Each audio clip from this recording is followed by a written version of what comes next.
You are listening to the In the Mouth of Dorkness podcast. Here are Brad, Lisa, Brian, and Darren. Welcome to another edition of the It Modcast podcast. Joining us is Brian Young, the Turtle Dork. Happy Friday, folks. And also joining us is Lisa Gullickson, Wife Dork. Hello. And Brad Gullickson, Mouth Dork. Be aggressive. Be aggressive. And I'm your host, Darren Smith, the Disco Dork. And welcome to the It Modcast podcast, Fistful Friday. I can't clap on cue.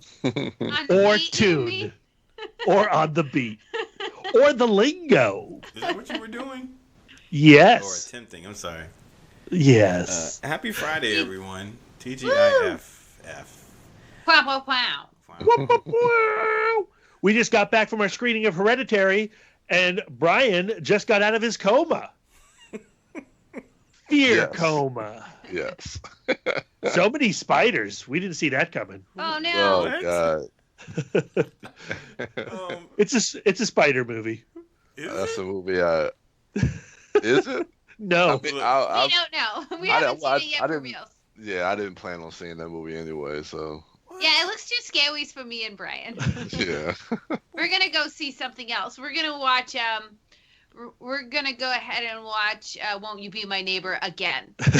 We're into feeling soft and fuzzy. Thank you very much. Well, Darren and I will watch Hereditary and let you know. Yeah. Sounds good. All right. If any of our phobias are in there, either or both. V or spider related. V or spiders. V or S. At this point in the year, we're about at the halfway point. So what we typically like to do is take a look back at the year so far. So that's what our Fistful is for today. We've got a Fistful of the year so far. So, Brian, would you be so kind as to start us off with your number 5 movie of 2018 so far? Well, I was kind of struggling with my number 5, but actually right before we got on air, I think it was either you or Brad mentioned something from Lost Weekend that was actually is one of my favorite movies of the year, but I didn't have it in my top 5 at the moment before you said it. But that would be Borg McEnroe. That's a movie that I really, really enjoyed, specifically the performances, especially by oh goodness, LaBeouf, Shia. The LaBeouf. Couldn't think of his name for a minute. But yeah, I enjoyed his performance. I enjoyed seeing these two. It feels like character. I mean, this to be based on true events, but to really kind of go behind the scenes of the matches and learn about everything about these characters leading up to the match, I thought was really, really compelling. And to see this rivalry between these two athletes and how that kind of birthed the relationship, this long-lasting friendship that these two had after the Wimbledon Championship in 1980. I thought it was just magnificent the way they were just really able to tell this story. I guess the one downside that we talked about this at Lost Weekend is that I don't think directors have really cracked the code as far as being able to film tennis in a very exciting way to make it as thrilling as other sports have been portrayed cinematically, whether it be baseball, boxing, basketball, football. Tennis hasn't. Can't think of any other tennis movies, but even outside of that, I still find myself being really, really engaged in this story for Borg McEnroe. Okay. Wife Dork, your number 5. My number 5 is the horror thriller A Quiet Place. Yay. I really enjoyed this movie. I liked the conversation that it created around these monsters who could find you just by sound alone. I loved getting to know this family and seeing how they could survive. And I really liked how it was a meditation on the lengths parents go to create a normal life for their child, to sit and have dinners together, to play games together.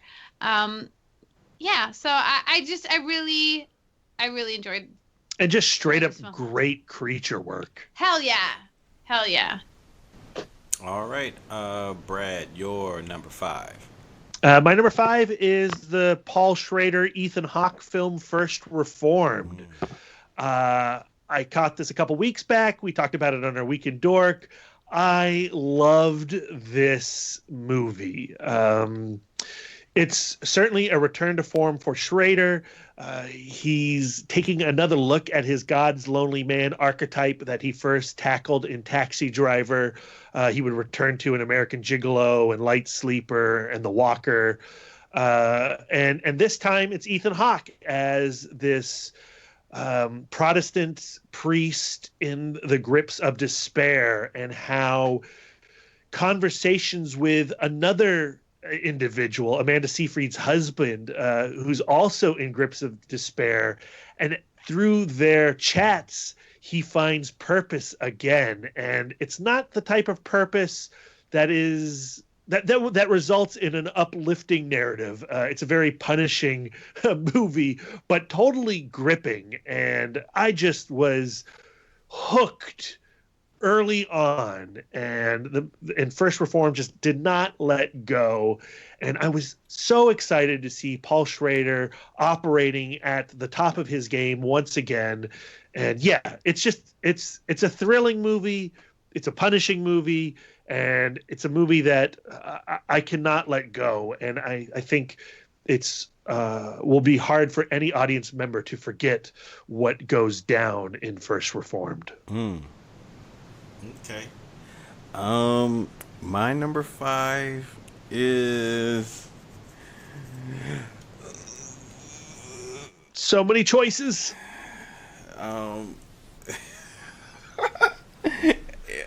I'm damned if I do, damned if I don't. All right. Oh, you're dropping bombs tonight. All right. I'm gonna do it instead of donating it. All right. My number 5 is. Okay, my number 5 is Isle of Dogs. Okay. Nice. Wes Anderson's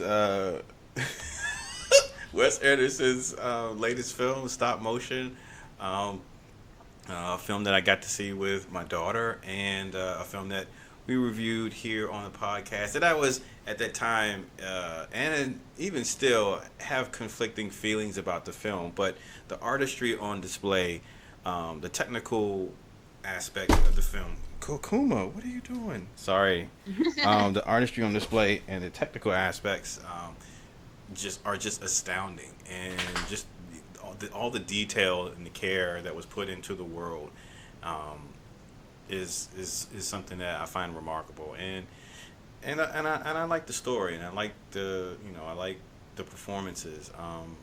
Now I have my issues with it, but those are the things that I like about it. So, and I'm looking forward to actually watching it like on home video, like in 4K, just to see just more detail. So yeah, that's my number 5. Brian, your number 4. So my number 4 was a pleasant surprise for me back in February, and this is a film I thoroughly enjoyed. That was Game Night. Game Night, to me right now, is still my favorite comedy so far this year.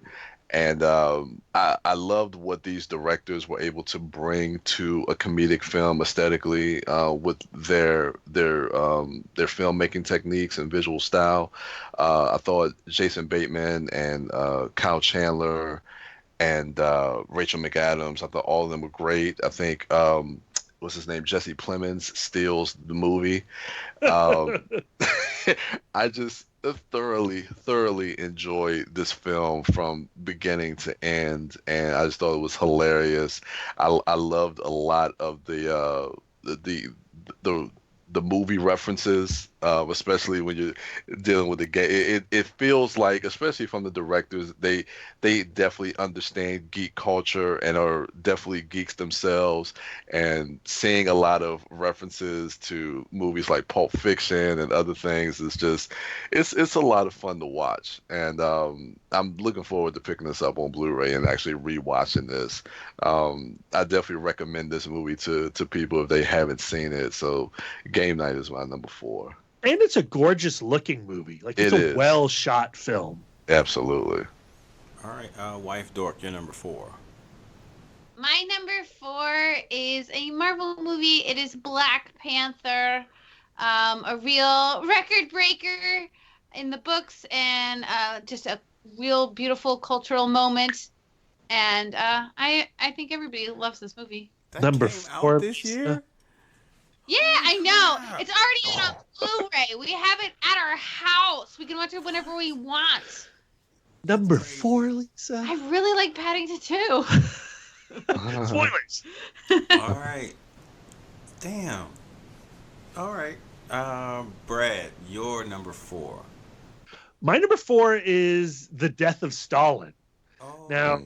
technically, we saw this at Fantastic Fest last year, but its official release is 2018, and I actually got to see it a couple times at the Draft House in March, I want to say. It was part of Lost Weekend, and then they've screened it a couple times since then. And this was a movie where at Fantastic Fest, I liked it. It was the secret screening, but I didn't love it. Then we saw it at Lost Weekend, and my brain and its personality clicked. And it's such a dementedly dark movie that is having too much fun with atrocity, but my sick little head eats it up. And you know, it's the type of film that jokes are punctuated by people being dragged down corridors and shot in the skull. So I've seen some people react to this in appalling nature, and I understand that if it just really, you're like, look, Stalin, communism, it's not something to laugh about, and yeah, sure, okay. But to me, it's like Dr. Strangelove. The humor accentuates the horror, and it eases you into the thought of what was going on at that time, and also maybe what we're seeing happening right now behind our own borders. So Yeah. I think Death of Stalin is a tremendously entertaining movie and a thoughtful one as well. Okay. My number 4 is Deadpool 2. I had a blast with this movie. It's a movie that I've been meaning to go back to the theater and watch. Use my movie pass and go watch it again because I just want to see it. We just had a recent review cast on that, so for my full thoughts and for our full thoughts, please go check it out. But just know that I really dug it. I enjoy Ryan Reynolds as the character. I enjoy Zazie Beetz as Domino. Josh Brolin is a lot of fun as Cable, and I like the action in it. And most of the comedy works for me. So yeah, I had a lot of fun with that movie every time I watched it in the theater.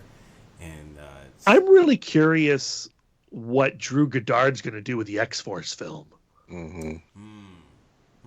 Like, what's the tone of that going to be? Is it going to be like the first 2 Deadpools, or is it going to shift a little bit? I don't know.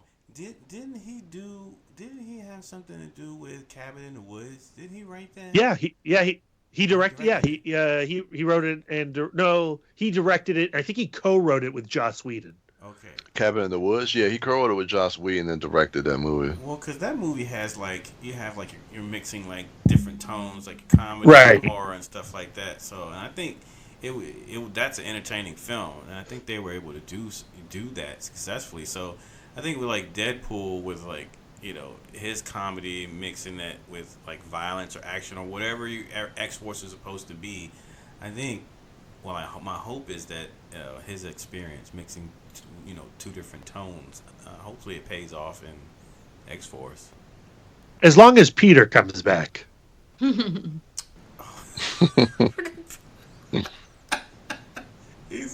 He's great. He's one of my favorite characters. But yeah, that's my number 4. Deadpool 2. Brian, your number 3. So my number 3 is a movie we saw about a month ago. That's Avengers: Infinity War.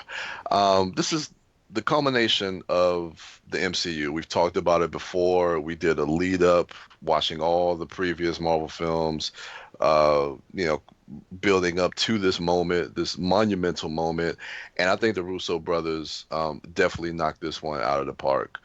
Of course, with all big movies, tentpole movies, there's always going to be a divide amongst the fan base as far as what they like and don't like. But ultimately, I think with what they had to do, really taking 10 years of the MCU and bring everything together to tell a cohesive story, to tell an emotional story, and to tell a story that's going to continue in this final part that's going to conclude this chapter of the MCU. I thought it was just perfectly done, bringing able to pull all these pieces together.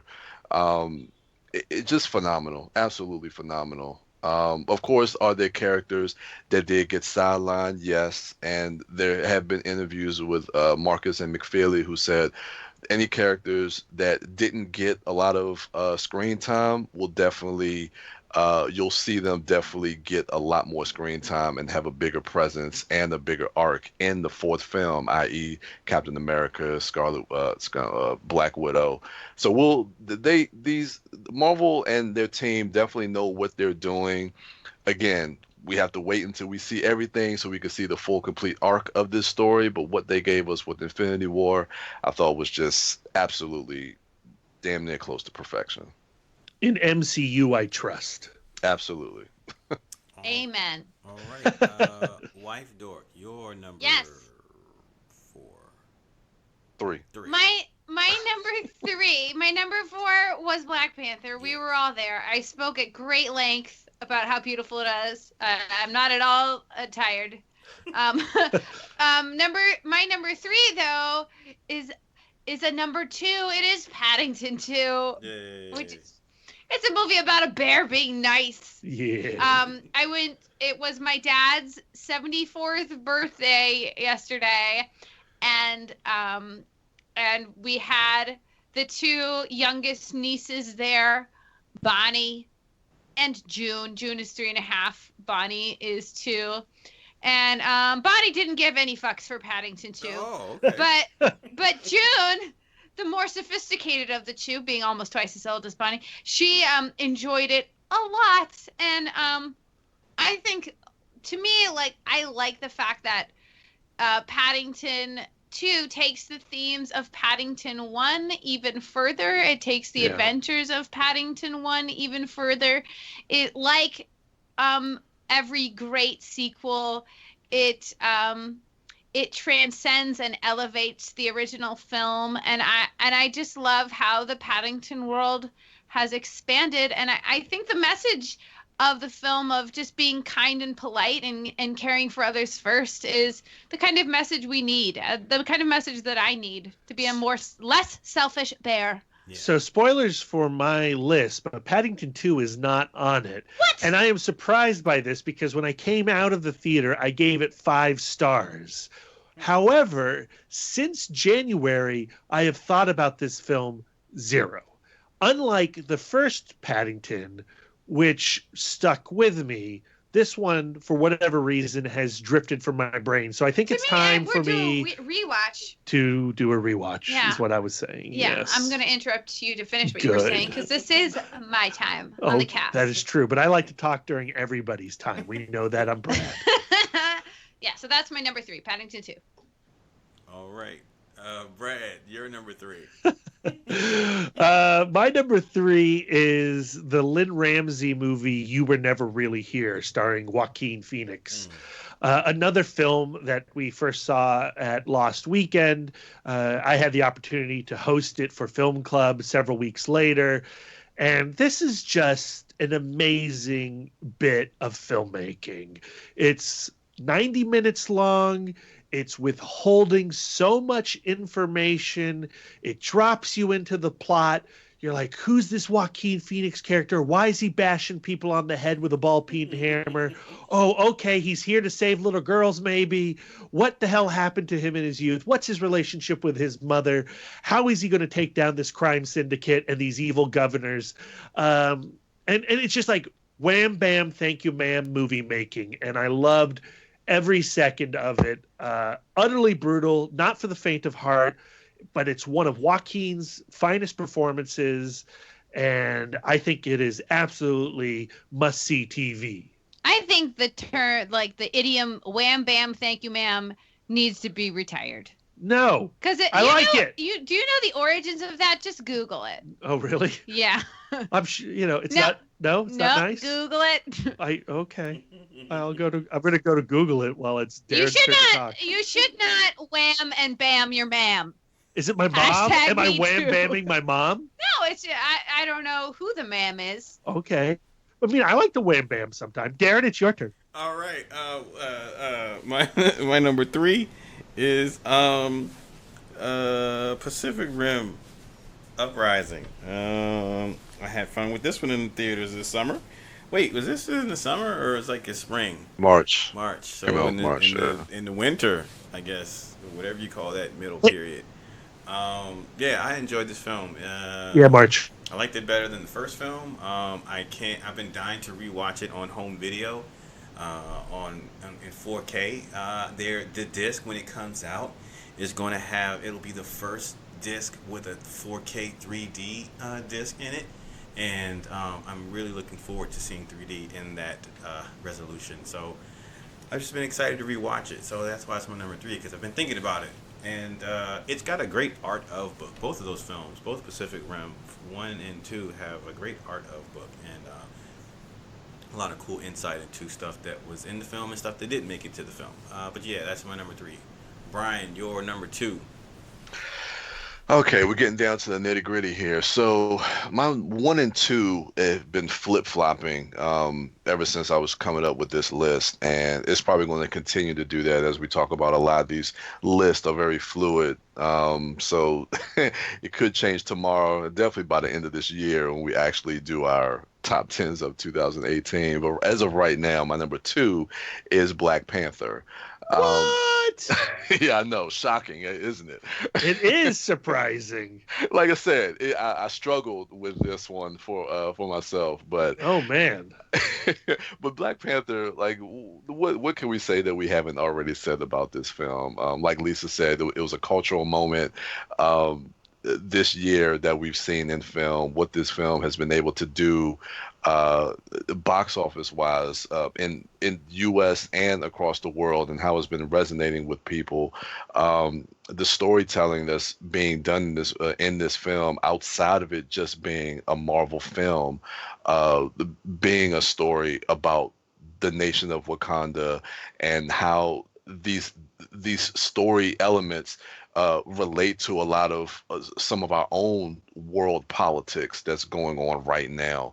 I thought Ryan Coogler did a phenomenal job at being able to kind of straddle the line and telling basically a Marvel story and being very political and socially aware with a lot of different things going on in the world, and being able to tell that in this movie without it being heavy-handed. The fact that we get characters like Shuri and the Dora Milaje and Nakia in this movie to show strong Black women in a way that we haven't really seen on screen before.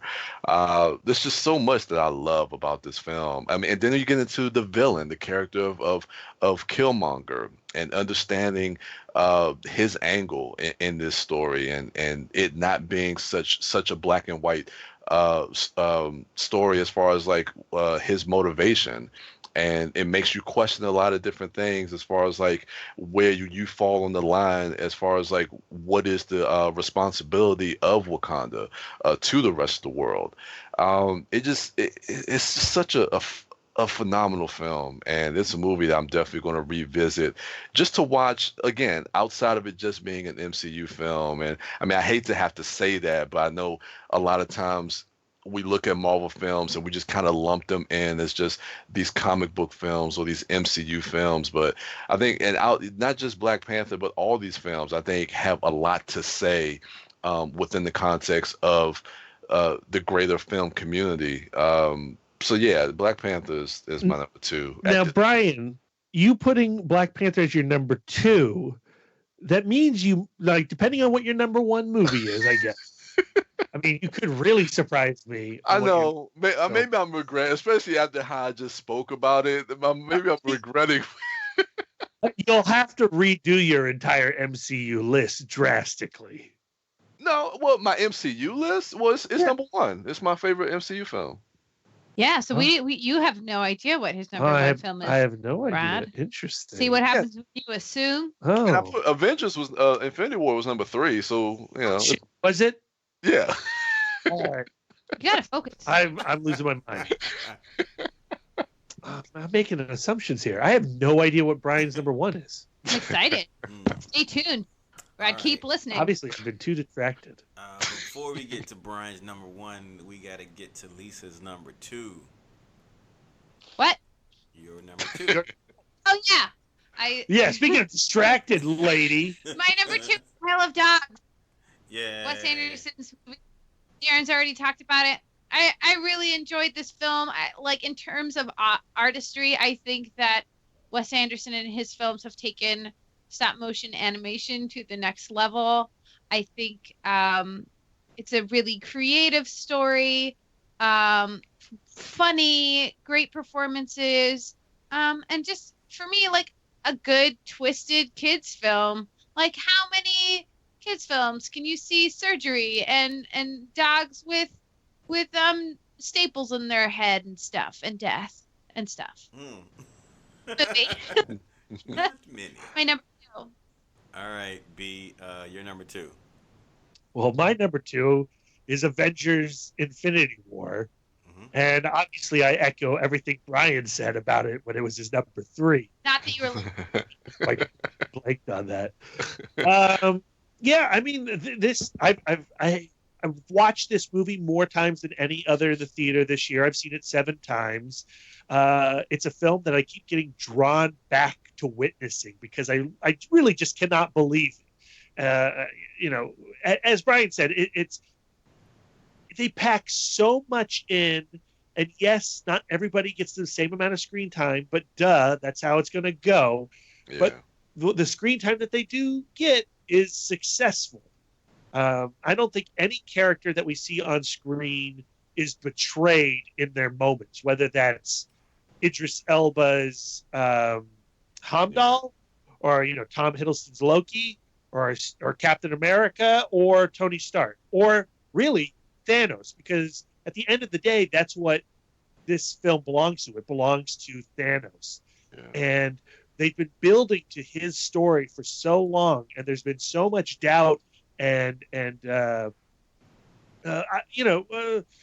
concern if they were going to be able to make us care about Thanos the way that we care about the Vulture or Killmonger or the better MCU villains, and they pulled it off. I mean, Roland is a full fleshed out creature with wants and desires and failures, and the way this film ends with that character is just so satisfying for not only fans of the comic book version of Thanos, but of the fan who just walked in and met this guy sitting in a chair one day. So Avengers Infinity War. It's great. All right. Bless you, Darren. Huh? My blessings on your house. Mazel tov, mazel tov. You Thank sneezed. you. My number two is a film we just talked about on this most recent week in Dork, and that's Lee Wanell's Upgrade. It's a film that I was looking forward to. It was like my most anticipated of the summer. And if you have not listened to that Week in Dork episode, spoiler, it delivered. I enjoyed the cast. I enjoyed the way the film was shot. I enjoyed Logan Marshall Green. Is that his name? Logan Marshall Green. Yes. Yeah. Yeah. I enjoyed his performance and him selling these two distinct personalities in sharing one host body. And the violence in it was nuts, and it was everything that I look forward to when I go watch a movie like this. And the ending floored me. It was genuinely surprising to me, and I'm just at the end of this film, like I'm looking forward to Lee Wanell and what he does outside of straight up horror movies, even if it's something in the science fiction realm where he infuses certain horror elements, i.e., the gory and graphic kills in this film. But I think like as a director, he definitely has a style that I find interesting and I'm curious to check out more of. So yeah, that's my number two. Brian, your number one. So my number one, as Brad has been anticipating. What is it? Again, I struggle back and forth between this and Black Panther, and I said this could change tomorrow or at any time. But right now, my favorite film of this year is A Quiet Place. Wow.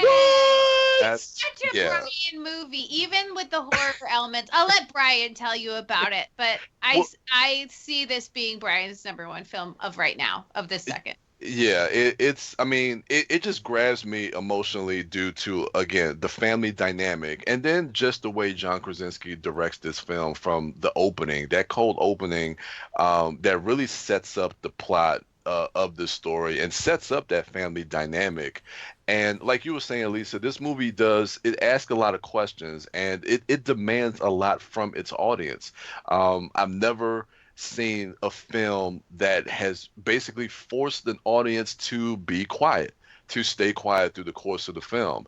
And I think that's just a tremendous job by John Krasinski to really establish that in the beginning, to really know what you're in for with this film.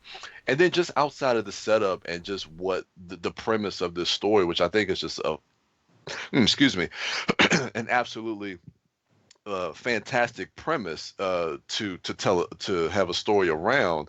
Um, Again, the what the actors were able to do, Emily Blunt, John Krasinski, the kids in this story, like you were saying, Brad, the creature design, everything, the aesthetic of the creatures and how the creatures work as far as being able to hear sound, how they set up the world as far as being able to make create a world that they can live in, and still be able to remain silent in this world. I just thought was just absolutely phenomenal. And then just the emotional impact. Spoiler alert if you haven't seen this film, but that moment when Krasinski has to sacrifice himself for his daughter, as of right now, that is my favorite scene in cinema this year in 2018. That scene still gets me to this moment as far as developing that relationship and him finally telling his daughter, I love you. I've always loved you. With her not really knowing how her father felt about her. It just gets me every time. And to be able to have a genre film that affects me in that way, that's just perfect filmmaking to me. I absolutely love that film. All right, Lisa, your number one. My number one is Avengers Infinity War. Mm, It is also the movie that I've seen the most in the theater. I don't know how many times. I think maybe 6 times, maybe 7 times. But what amazes me is that Marvel, in staying true to its characters, still manages to surprise us. Like, watching my first watch, I was so emotionally devastated. Like, I was just in a daze affected by that film. And every time I've watched it, I've found some kind of new and interesting element, and I find myself really meditating on who these characters have become to me as an audience member, what they've become to each other as like this tremendous growing ensemble. I just, you can't ignore what an amazing accomplishment the Marvel Studios is. So that's why it's my number one. All So right. far, who knows? Maybe Paddington 2 will bounce its way up there in my heart. All right, Brad, your number one film of 2018 so far. My number one is Black Panther. All right. And if that changes, I will be amazed. I don't know what's going to happen, between 4 or 5 through 2. Those could flip back and forth. But Black Panther is without a doubt my favorite film of the year, and will most likely be my favorite film, in 6 months when we put our dorkies together. We've talked a lot about this movie on this podcast. Please go back and listen to our review cast. Go back and listen to our Marvel Phases review cast as well. What I would say is Black Panther, obviously it's a cultural phenomenon. I felt like when we showed up that weekend to see that movie, it was something akin to the experience people had in 1977 when they saw Star Wars. Yeah.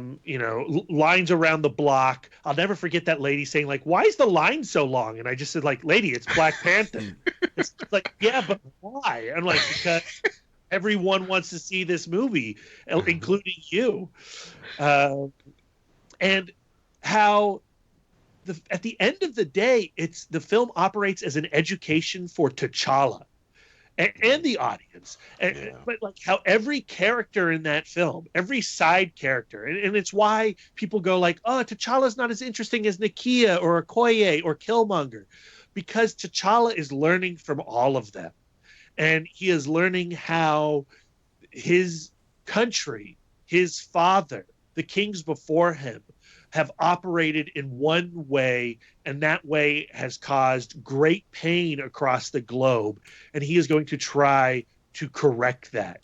And, whether he's successful in that going forward I'm really curious about. I can't wait for Black Panther 2 if things change in Avengers Infinity War, of course, because that's a big game changer for Wakanda unto itself. Yeah. But emotionally, there is no Marvel film, and I would say there are few action adventure films that are as emotionally rich as this one. And the pain you feel for Eric is as profound as any other emotional experience you're having with any other character in Black Panther. Absolutely. And it leaves you feeling spent. When Black Panther's credits come up, it's not like a high five movie, and actually, none of the past Marvel movies high five. Even Thor Ragnarok, you're like, those Asgardians, they're doomed. Marvel is really dragging their characters through the muck right now, and hopefully we'll get some levity by the end of Avengers 4. But who knows? And like, what a thrill ride these last 10 years have been. It's unlike anything else cinematically we've experienced. And both Black Panther and Infinity War have perfectly replicated the comic shop buying and obsessing world, and it's truly special. All right. And my number one movie of 2018 so far is Ready Player One. Your list is insane, Darren. I could not pick a single one. I had no idea the entire time. What's Darren going to say next? And you know what? This my whole list. It's not even like. It's not even about like, do I think this is the best movie of the year? It's just the one that I had the most fun with in theaters. Cause I saw Infinity War 7 times. I only saw Ready Player One 3 times. Avengers is the movie I've seen the most in theaters this year as well. But it's the movie I've been thinking about the most. Like, and it's just random passing thoughts, and they just put a smile on my face. Like, just remembering how I felt in the theater, just remembering or just thinking about how cool it is just to see some of the shit that's in this film. I don't know. It genuinely, it still makes me happy. I am dying for the Blu-ray to come out, because July I want to be able 24th. to. Yeah, I just want to be able to watch it, freeze frame it if I have to, or just revisit it whenever I have the inclination to, because it's a movie that I had the most fun with in the theater this year, and I mean just singular fun, not even like taking into account like how the audience was receiving everything, like just looking back inward to myself and that enjoyment. Like I don't know, it's the one that spoke to me the most. Like from the littlest Darren, who the first movie he saw in the movie theater was Superman 2, 41-year-old disco dork. Like that, it put all that into perspective. It put what I used to love when I was a kid. How my interest has changed, how some of it stayed the same. Like all this crazy shit. Like it just I think about like when I feel, not even think about. I feel when in regards to Ready Player One. So yeah, that's my number one. Yeah, so hit us up on social media. Let us know what your top 5 films of 2018 so far. I tell you what, Actually, we've had a bunch of people throw suggestions to us on our social media, and I think we should do a few shout outs to our listeners, our loyal listeners here. So and it's interesting, like amongst us, we've had a very wide range of cinema, and it's the same deal online too. So let's see here. Let me scroll. I should have had this keyed up a little while ago, but I didn't. All right. So, I mean, I guess we can start with Kern, who's at Kern Cetra on Twitter. Yay! And this can't possibly be our inaugural Kern mention. No, Kern's been we've talked about Kern several times on this podcast. And he wants to go by the name Obscure Dork going forward, because he picked for his 2 favorite films of the year so far, Lean on Pete and Madeline's Madeline. Anybody? Lean on Pete is one of the horse ones. I don't know. I think so. Yeah. I don't know the Madeline's Madeline. Yeah. Is it about fluffy cookies? I have no idea. I've seen posters, I think, but we failed. We failed at watching these indies, and Kern right now is certainly disgusted by all the Marvel talk on this episode. Rick Humphreys, who is at RHENRY Humphreys on Twitter, he went, "There's only one answer: Hurricane Heist." Becca Grawl and Julie Bulger agree. That's at Becca Grawl and at Bulger Julie on Twitter. They both agree that Paddington 2 is the only answer I thought to you were this. Going to say they both agree that Hurricane Heist was. I was like, wait a minute. I don't want to have to cut these 2 people off. I really like them. Ryan B at the Chew Defense on Twitter. He picked Annihilation, and none of us had it on our list, but was on my short list. It was on my short list as well. I forgot that came out this year. Okay. At Wesley Clapp _ agrees with me that You Were Never Really Here is one of the best films of the year. Shout out to Wesley. Yeah. Thank you. And then at Jason W720, he says, it has to be Avengers Infinity War so far. Nice. So we've got a few like-minded folks, but then some other people who are probably mad at us right now. Oh. And, hey, art's subjective. Look at Darren's list. Who knew? I know. Thank you, everyone who hit us up and dropped in your picks. And for everyone else who didn't, still hit us up as ItModcast on social media, on Twitter, Instagram, and Facebook. Brian is at The Turtle Dork on Twitter, The Turtle Dork 1 on Instagram, and at Brian William Young on Facebook. The lovely wife Dork is at Bake Dork on Twitter. And Lisa, when is the next? When I'm getting some scones or something? What's next? Well, on the Bake Dork blog this week is my tiramisu terrible 2 baking experience. The the tiramisu is long gone and but I was having migraine issues, so I was not able to get my post up.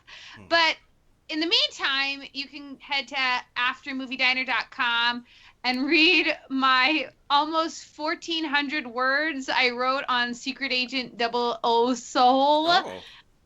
That's a movie that does not disappoint, and hopefully my long ass essay about it also does not disappoint. It's a celebration of how awful and wonderful that film is. Yeah, thank you for that. Film is generous. Movie. It was shot on VHS. So check that out, ladies and gentlemen. You can also find her at Sidewalk Siren on Twitter, Instagram, and Facebook. Letterboxd. And Brad Gullickson is at Mouth Dork on Twitter, Instagram, Facebook, Letterboxd, Untapped. And I'm Darren Smith, the Disco Dork, on all social medias. That's going to do it for us. Thank you all for listening. Enjoy the rest of your weekend. Go see Ocean's 8, Hereditary, and what else? Is that going to be our review cast? Is Ocean 8 going to be our review cast? Yeah, I think so. Right. It can't be Hereditary because Brian and I are not going to see it right away. Okay. What If about ever. Hotel Artemis? No Hotel Artemis love? Well, I mean, I don't know if that's going to be playing anywhere. All right, let's go Ocean's 8. Ocean's 8. All right, everybody. That's going to do it for us. You heard it, Ocean's 8. Enjoy the rest of your weekend. Akuma, stop licking me. And until next time.